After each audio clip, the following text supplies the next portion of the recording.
and orderly development of peri-urban areas utilizing town planning schemes.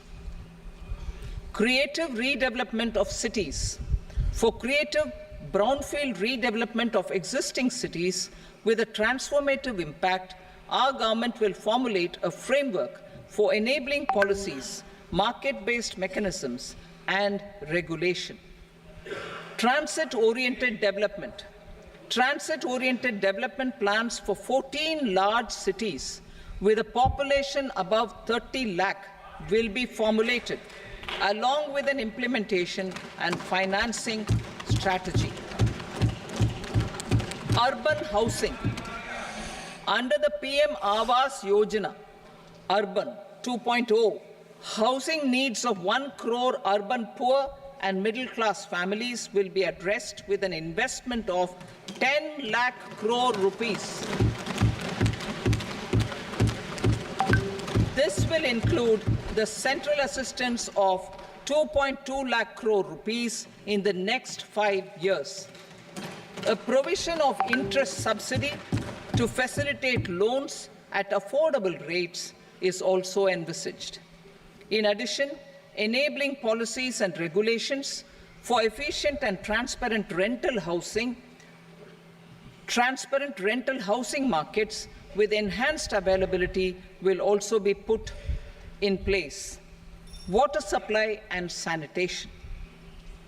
In partnership with state governments and multilateral development banks, we will promote water supply, sewage treatments, and solid waste management projects and services for 100 large cities through bankable projects. These projects will also envisage use of treated water for irrigation and filling up of tanks in nearby areas. Street markets. Building on the success of PM Swanidhi scheme in transforming the lives of street vendors, our government envisions a scheme to support each year over the next 5 years the development of 100 weekly hearts or street food hubs in select cities. Stamp duty. We will encourage states which continue to charge high stamp duty to moderate the rates for all and also consider further lowering duties for properties purchased by women. This reform will be made an essential component of urban development schemes. Priority 6, energy security, energy transition. In the interim budget, I had announced our strategy to sustain high and more resource-efficient economic growth, along with the energy security in terms of availability, accessibility, and affordability. We will bring out a policy document on appropriate energy transition pathways that balances the imperatives of employment, growth, and environmental sustainability. PM Surya Ghar Muft Bijli Yojana. PM Surya Ghar Muft Bijli Yojana. In line with the announcement in the interim budget,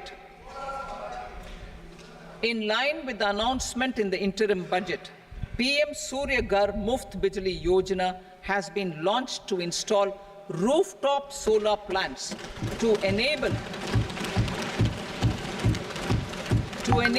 1 crore households obtain free electricity up to 300 units every month.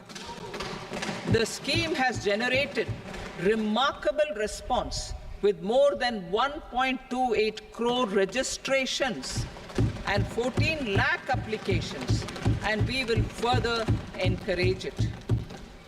Pumped storage policy.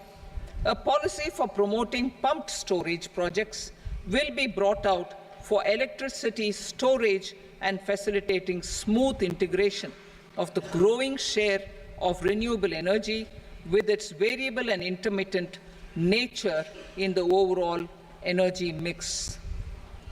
Research and development of small and modular nuclear reactors. nuclear energy is expected to form a very significant part of the energy mix for Vikasit Bharat. Towards that pursuit, our government will partner with the private sector for 1. Setting up Bharat Small Reactors, 2.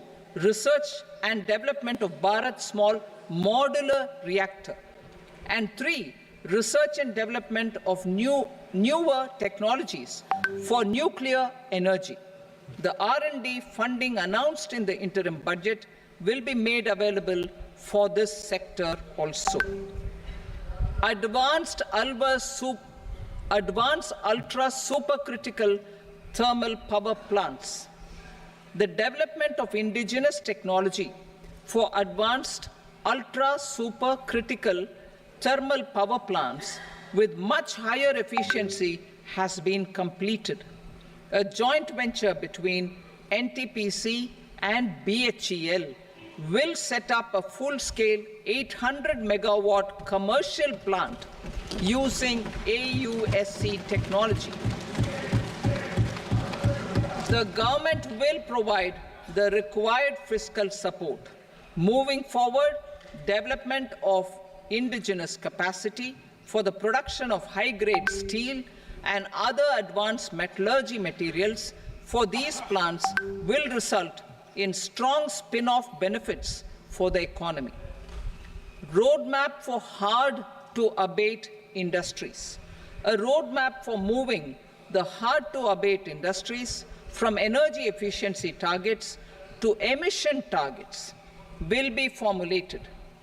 Appropriate regulations for transition of these industries from the current perform, achieve, and trade mode to Indian carbon market mode will be put in place. Support to traditional micro and small industries. An investment-grade energy audit of traditional micro and small industries in 60 clusters, including brass and ceramic, will be facilitated. Financial support will be provided for shifting them to cleaner forms of energy and implementation of energy efficiency measures. The scheme will be replicated in another 100 clusters in the next phase. Priority 7, infrastructure investment by central government. Significant investment the central government has made over the years in building and improving infrastructure has had a strong multiplier effect on the economy.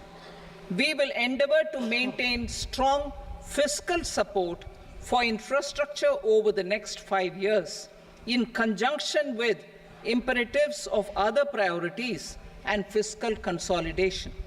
This year, I have provided 11,11,111 crore rupees for capital expenditure.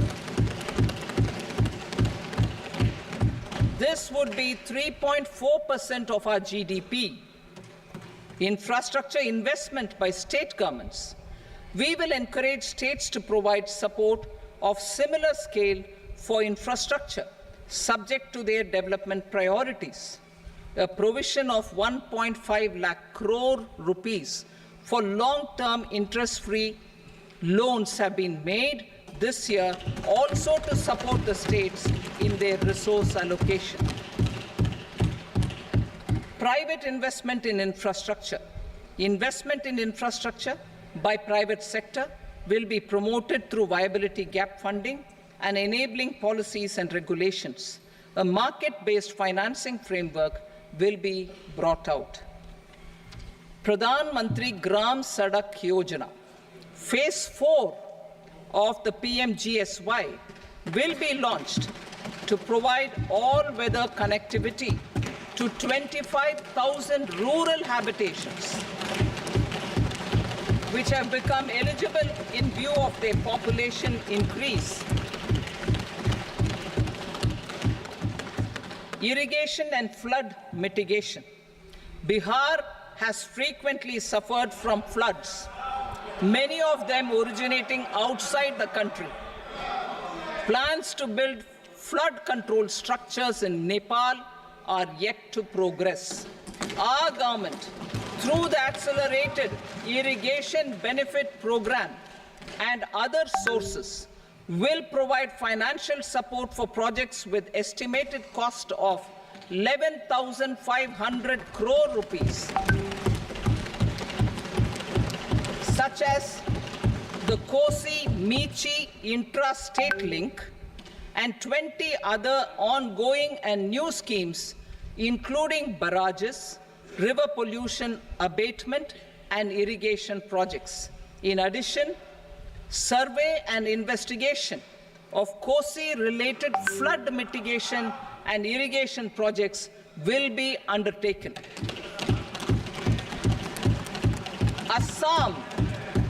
Assam grapples with floods every year by the Brahmaputra River and its tributaries originating outside India. We will provide assistance to Assam for flood management and related projects.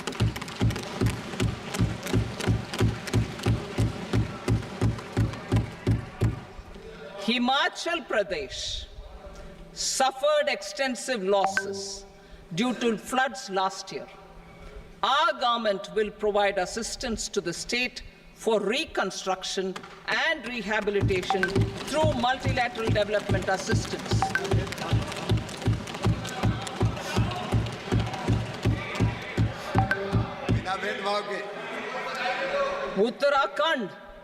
Uttarakhand too suffered losses due to cloudbursts and massive landslides. We will provide assistance to the state.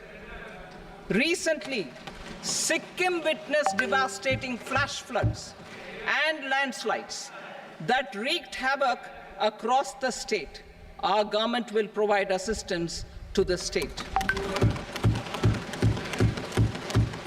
Tourism has always been a part of our civilization. Our efforts in positioning India as a global tourist destination will also create jobs, stimulate investments, and unlock economic opportunities for other sectors. In addition to the measures outlined in the interim budget, I propose the following measures. Vishnupad Temple at Gaya and Mahabodhi Temple at Bodh Gaya in Bihar are of immense spiritual significance. Comprehensive development of Vishnupad Temple Corridor and Mahabodhi Temple Corridor will be supported, modeled on the successful Kashi Vishwanath Temple Corridor to transform them into world-class pilgrim and tourist destinations. Rajgir holds immense religious significance for Hindus, Buddhists, and Jains. The 20th Tirthankara Muniswarata Temple in the Jain temple complex is ancient. The Saptarishi, or the 7 hot springs, form a warm water Brahmkund that is sacred. A comprehensive development initiative for Rajgir will be undertaken. Our government will support the development of Nalanda as a tourist center, besides reviving Nalanda University to its glorious stature. Odisha's scenic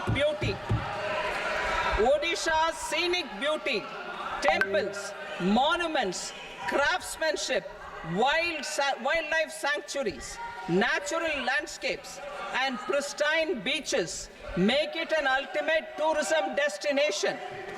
Our government will provide assistance for their development to Odisha as well.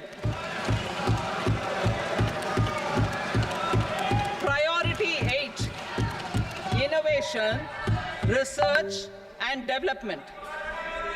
We will operationalize the Anusandhan National Research Fund for basic research and prototype development. Further, we will set up a mechanism for spurring private sector-driven research and innovation at commercial scale, with a financing pool of 1 lakh crore rupees in line with the announcement in the interim budget. Space economy, with our continued emphasis on expanding the space economy by 5 times in the next 10 years, a venture capital fund of 1,000 crore rupees will be set up. Priority 9, next generation reforms. Economic policy framework. We will formulate an economic policy framework to delineate the overarching approach to economic development and set the scope of the next generation of reforms for facilitating employment opportunities and sustaining high growth. Our government will initiate and incentivize reforms for 1. Improving productivity of factors of production, and 2. Facilitating markets and sectors to become more efficient. These reforms will cover all factors of production, namely land, labor, capital, and entrepreneurship, and technology as an enabler of improving total factor productivity and bridging inequality. Effective implementation of several of these reforms requires collaboration between the center and the states, and building consensus as development of the country lies in development of the states. For promoting competitive federalism and incentivizing states for faster implementation of reforms, I propose to earmark a significant part of the 50-year interest-free loan. Working with the states, we will initiate the following reforms.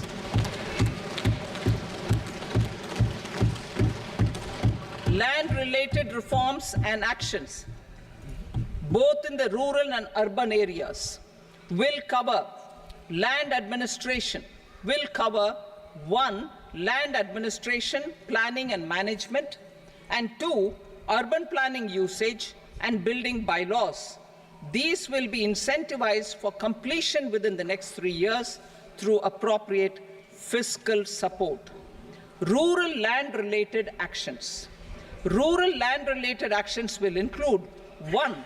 Assignment of unique land parcel identification number, UL PIN, or Bhu Aadhaar for all lands. 2. Digitization of cadastral maps.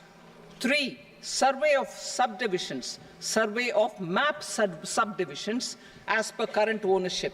4. Establishment of land registry. And 5. Linking to the farmers registry. These actions will also facilitate credit flow and other agricultural services. Urban land-related actions. Land records in urban areas will be digitized with GIS mapping. An IT-based system for property record administration, updating, and tax administration will be established. These will also facilitate improving the financial position of urban local bodies. Labor-related reforms. Services to labor. Our government will facilitate the provision of a wide array of services to labor, including those for employment and skilling. A comprehensive integration of e-Shram portal with other portals will facilitate such one-stop solution. Open architecture databases for the rapidly changing labor market, skill requirements, and available job roles, and a mechanism to connect job aspirants with potential employers and skill providers will be covered in these services. Shram Suvidha and Samadhan portal. Shram Suvidha and Samadhan portal will be revamped to enhance ease of compliance for industry and trade. Capital and entrepreneurship related reforms, financial sector vision and strategy. For meeting financing needs of the economy, our government will bring out a financial sector vision and strategy document to prepare the sector in terms of size, capacity, and skills. This will set the agenda for the next 5 years and guide the work of the government, regulators, financial institutions, and market participants. Taxonomy for climate finance. We will develop taxonomy for climate finance for enhancing the availability of capital for climate adaptation and mitigation. This will support achievement of the country's climate commitments and green transition. Variable capital company structure. We will seek the required legislative approval for providing an efficient and flexible mode for financing leasing of aircrafts and ships and pooled funds of private equity through a variable company structure. Foreign direct investments and overseas investment. The rules and regulations for foreign direct investment and overseas investments will be simplified to 1. Facilitate foreign direct investments, 2. Nudge prioritization, and 3. Promote opportunities for using Indian rupee as a currency for overseas investment. NPS Vatsalya. NPS Vatsalya, a plan for contribution by parents and guardians for minors, will be started. On attaining the age of majority, the plan can be converted seamlessly into a normal NPS account. Use of technology. We have successfully used technology for improving productivity and bridging inequality in our economy during the past 10 years. Public investment in digital infrastructure and innovations by the private sector have helped in improving access of all citizens, particularly the common people, to market resources, education, health and services. We will step up adoption of technology towards digitalization of the economy. Ease of doing business. For enhancing ease of doing business, we are already working on the Jan Vishwas Bill 2.0. Further, states will be incentivized for implementation of the business reforms, action plans, and digitalization. Data and statistics.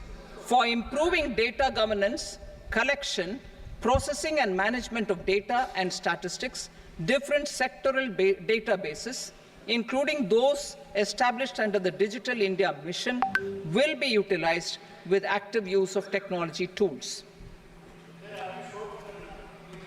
New pension scheme. The committee to review the NPS has made considerable progress in its work. I am happy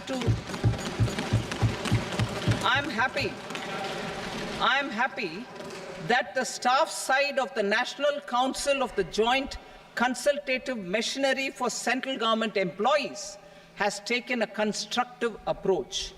A solution will be evolved which addresses the relevant issues while maintaining fiscal prudence to protect the common citizens. Budget estimates for 24-25.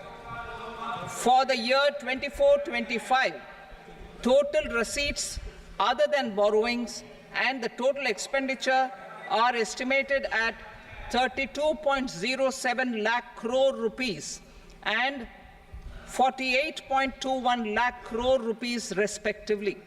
The net tax receipts are estimated at 25.83 lakh crore rupees. The fiscal deficit is estimated at 4.9% of the GDP.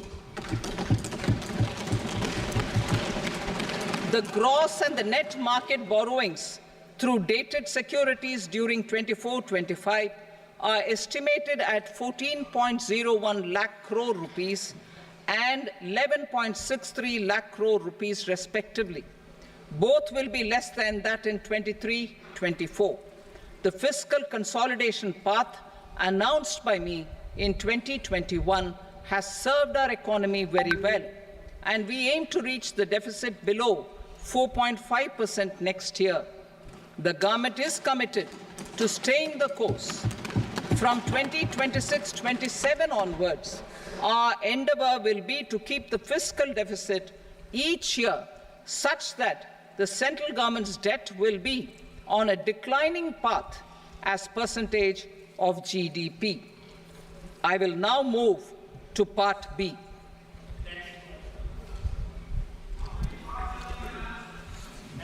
Indirect taxes. Sir, I start with GST.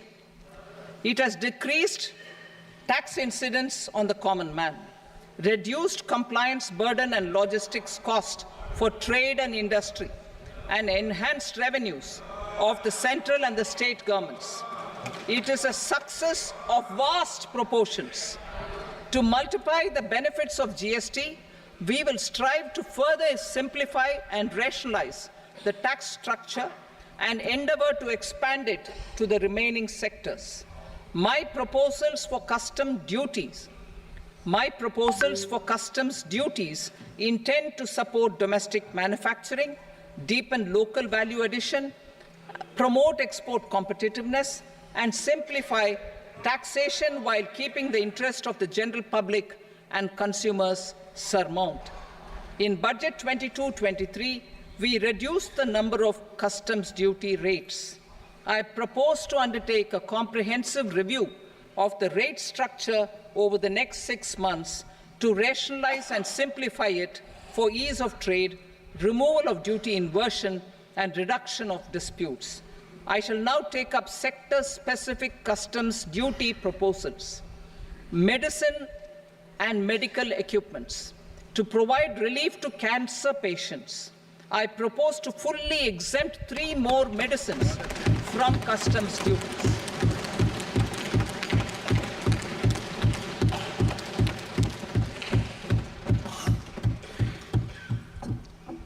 I also propose changes in the BCD on X-ray tubes and flat panel detectors for use in medical X-ray machines under the phased manufacturing program so as to synchronize them with the domestic capacity addition.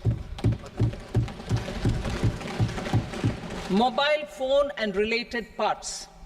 With a 3-fold increase in domestic production and almost a 100-fold jump in exports of mobile phones over the last 6 years, the Indian mobile industry has matured. In the interest of consumers, I now propose to reduce the BCD on mobile phone, mobile PCBA, and mobile charger to 15%. Critical minerals. Minerals such as lithium, copper, cobalt, and rare earth elements are critical for sectors like nuclear energy, renewable energy, space, defense, telecommunications, and high-tech electronics. I propose to fully exempt customs duties on 25 critical minerals and reduce BCD on 2 of them. This will provide a major fillip to the processing and refining of such minerals and help secure their availability for these strategic and important sectors. Solar energy. Energy transition is critical in the fight against climate change. To support energy transition, I propose to expand the list of exempted capital goods for use in the manufacture of solar cells and panels in the country. Further, in view of sufficient domestic manufacturing capacity of solar gas, glass, and tinned copper interconnect, I propose not to extend the exemption of custom duties provided to them. Marine products. India's seafood exports in the last financial year touched an all-time high of more than 60,000 crores of rupees. Frozen shrimp accounted for about 2/3 of these exports. To enhance their competitiveness, I propose to reduce BCD on certain broodstock, polychaete worms, shrimp, and fish feed to 5%. I also propose to exempt customs duty on various inputs for manufacture of shrimp and fish feed. Leather and textile. Similarly, to enhance the competitiveness of exports in the leather and textile sectors, I propose to reduce BCD on real down-filling material from duck or goose. I am also making additions to the list of exempted goods for manufacture of leather and textile garments, footwear, and other leather articles for export. To rectify inversion in duty, I propose to reduce BCD subject to conditions on methylene diphenyl diisocyanate, MDI, for manufacture of spandex yarn from 7.5 to 5%. Furthermore, the export duty structure on raw hides, skin, and leather is proposed to be simplified and rationalized. Precious metals. To enhance domestic value addition in gold and precious metal jewelry in the country, I propose to reduce customs duties on gold and silver to 6% and that of platinum to 6.4%. Other metals, steel and copper are important raw materials. To reduce their cost of production, I propose to remove the BCD on ferronickel and blister copper. I am also continuing with nil BCD on ferrous scrap and nickel cathode and concessional BCD of 2.5% on copper scrap. Electronics. To increase value addition in the domestic electronics industry, I propose to remove the BCD subject to conditions on oxygen-free copper for manufacture of resistors. I also propose to exempt certain parts for manufacture of connectors. Chemicals and petrochemicals. To support existing and new capacities in the pipeline, I propose to increase the BCD on ammonium nitrate from 7.5% to 10%. Plastics. PVC flex banners are non-biodegradable and hazardous for environment and health. To curb their imports, I propose to raise the BCD on them from 10 to 25%. Telecommunication equipment. To incentivize domestic manufacturing, I propose to increase the BCD from 10 to 15% on PCBA of specified telecom equipment. Trade facilitation. To promote domestic aviation and boat and ship MRO, I propose to extend the period for export of goods imported for repairs from 6 months to 1 year. I'll read that again. To promote domestic aviation and boat and ship maintenance, repair and operations, I propose to extend the period for export of goods imported for repairs from 6 months to 1 year. In the same vein, I propose to extend the time limit for re-import of goods for repairs under warranty from 3 to 5 years. I now move to direct taxes. We will continue our efforts to simplify taxes, improve taxpayer services, provide tax certainty, and reduce litigation while enhancing revenues for funding the development and welfare schemes of the government. It has been our endeavor to simplify taxation.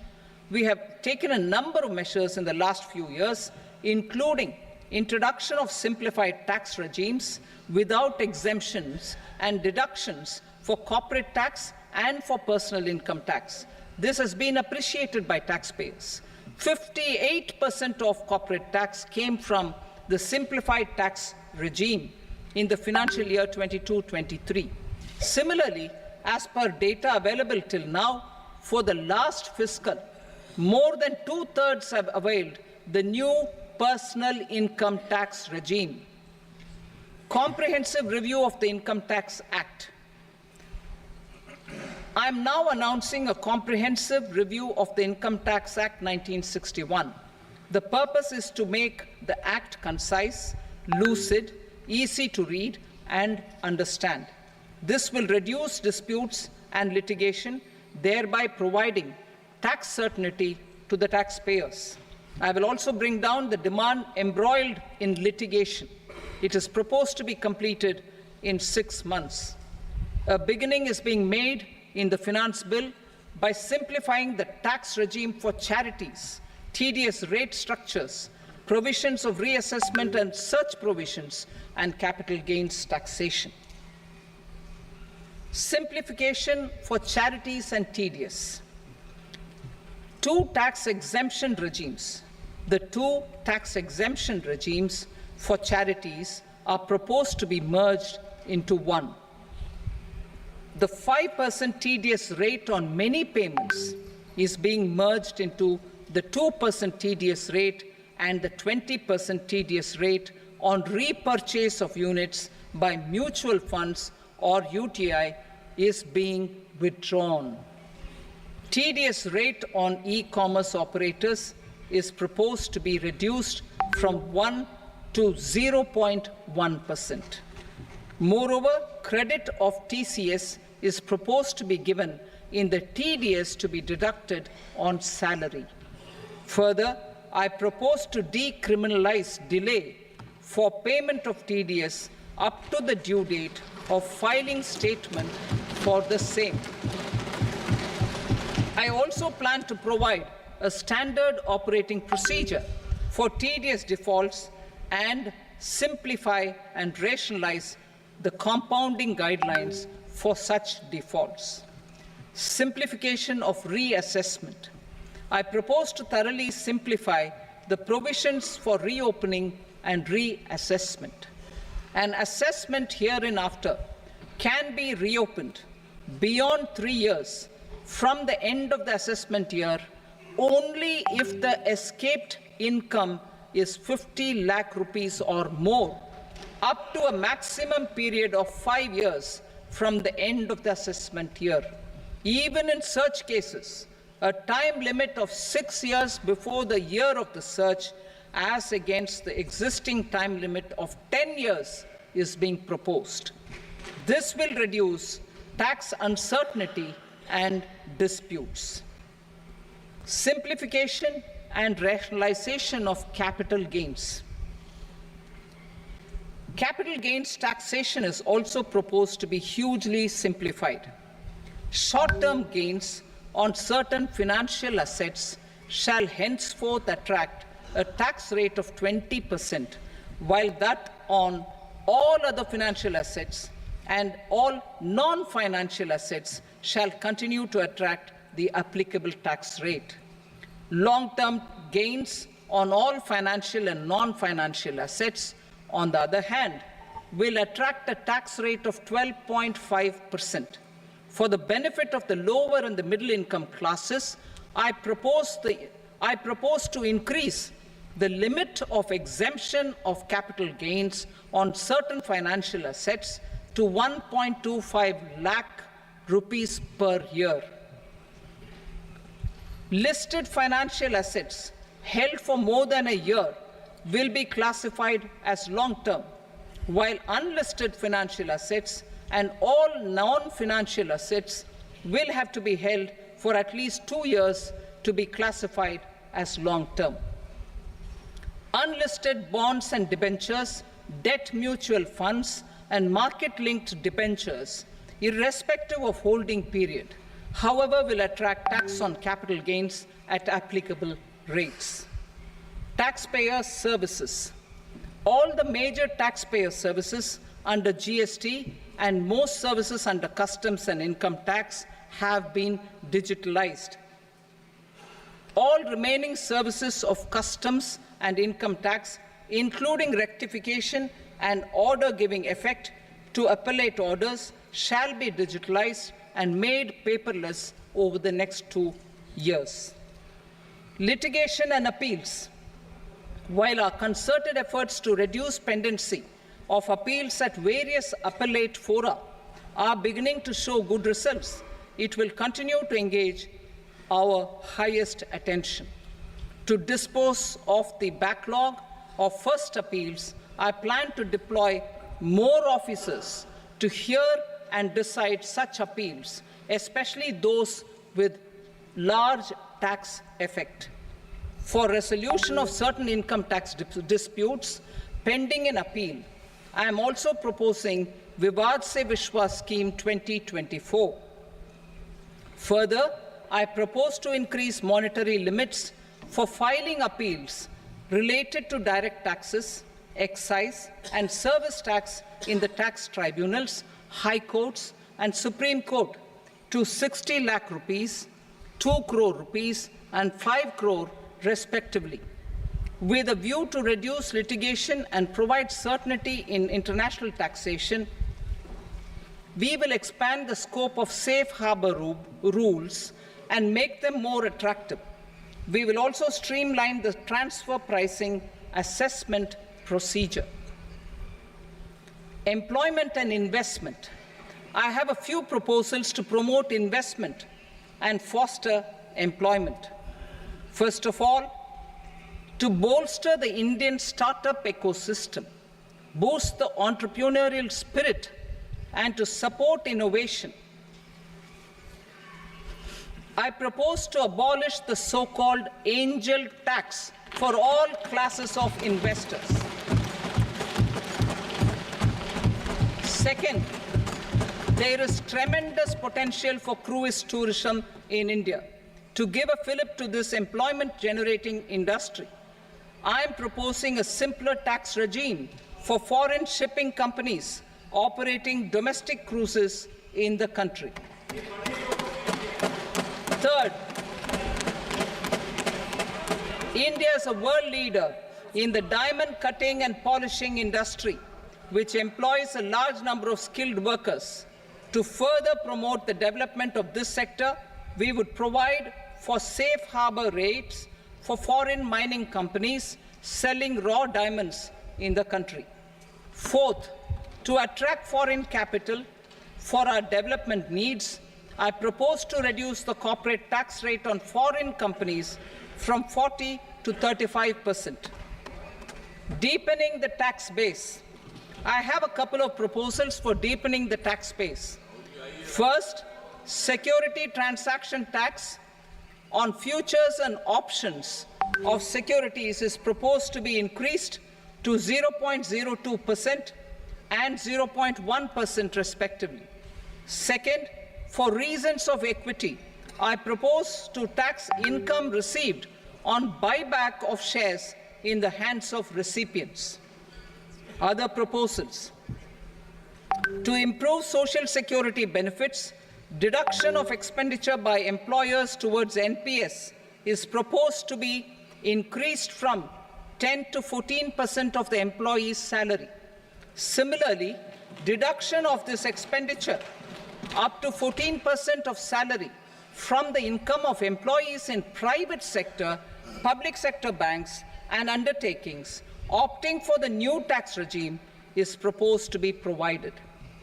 Indian professionals working in multinationals get ESOPs and invest in social security schemes and other movable assets abroad. Non-reporting of such small foreign assets has penal consequences under the Black Money Act. Such non-reporting of movable assets up to 20 lakh rupees is proposed to be depenalized. Other major proposals in the finance bill relate to withdrawal of equalization levy of 2%, expansion of tax benefits to certain funds and entities in IFSCs, and immunity from penalty and prosecution to Benamidar on full and true disclosure so as to improve conviction under the Benami Transaction Prohibition Act 1988. Personal income tax. Coming to personal income tax rates, I have two announcements to make for those opting for the new tax regime. First, the standard deduction for salaried employees is proposed to be increased from 50,000 to 75,000 rupees.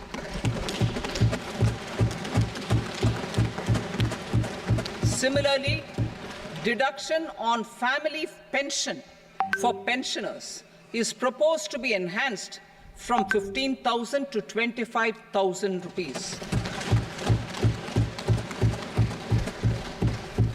This will provide relief to about 4 crore salaried individuals and pensioners.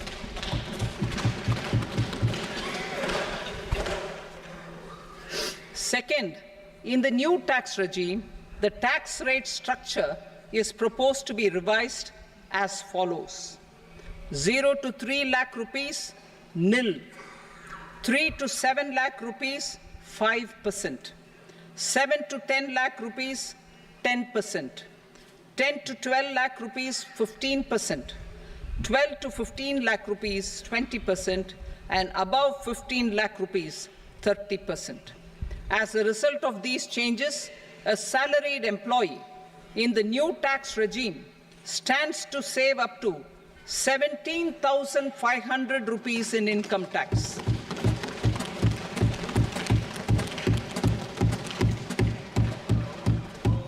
Apart from these, I am also making some other changes as given in the annexure.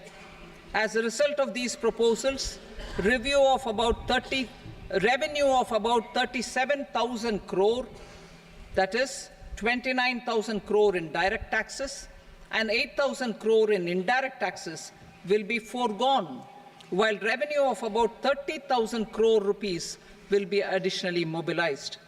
Thus, the total revenue foregone is about 7,000 crores annually.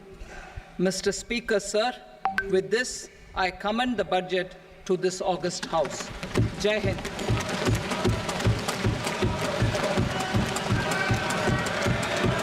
Item number 2. Item number 2.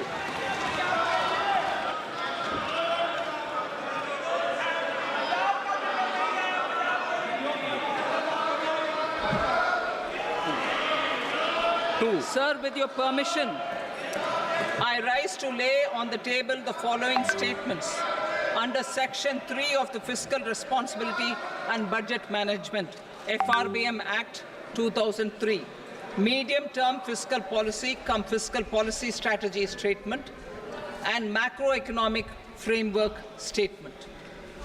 Item number 3.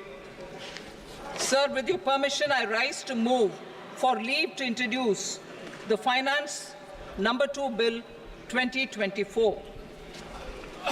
प्रश्न ये कि विधेयक को पुनर्स्थापित करने की अनुमति प्रदान की जाए। जो सदस्य इसके पक्ष में हाँ कहें, जो सदस्य विरोध में ना कहें। मेरे विचार में निर्णय हाँ वालों के पक्ष में अनुमति प्रदान की जाती है। माननीय मंत्री जी, अब विधेयक पुनर्स्थापित करें। Sir, I introduce the bill. Item number 4. The Union Territory of Jammu and Kashmir budget. Sir, I rise to present a statement, Hindi and English versions, of the estimated receipts and expenditure of the Union Territory of Jammu and Kashmir for the year 24-25.